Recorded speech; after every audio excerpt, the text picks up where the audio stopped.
Now other people are making the Star Wars films. Are you interested in going back to experimental films of your youth? That is exactly what I'm doing. Because,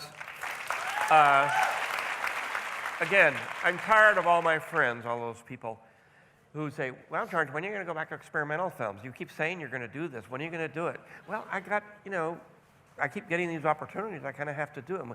Well, I want to see your experimental films. I don't, why are you doing this? And so, I have always wanted to do it. That's why I keep saying, well, after I finish this, I'll do it. After I finish Star Wars, then I'll do it. Well, then I had to continue it because it was successful. So when you make experimental films, you have a choice. And most of my friends who are in experimental films and everything, they scrape together money from their families, from, little kids that are selling cookies and everything, and they get this money, and they make a movie, for $1,500 or $2,000 or even more. And of course, it doesn't go anywhere because there's no place to see it. But that's the way it works. The other way to do it is to become very rich. Take the money, as I say, a lot of my friends have yachts.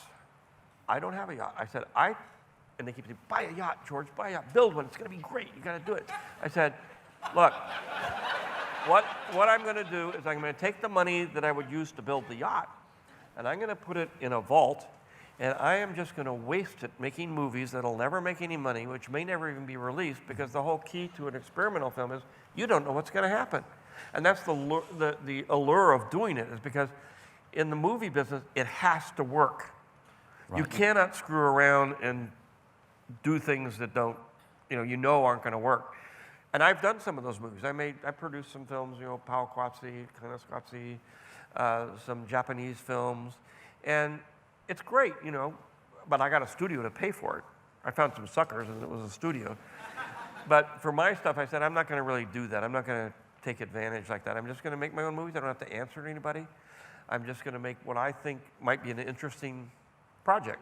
You can do it in all the other arts, but you can't do it in movies because movies are so expensive. But now, with digital technology and that sort of thing, it's lowered the price way down. It's made it much easier for people to experiment. Mm-hmm. And with the internet, you have a place to show niche things where you can have a cult classic.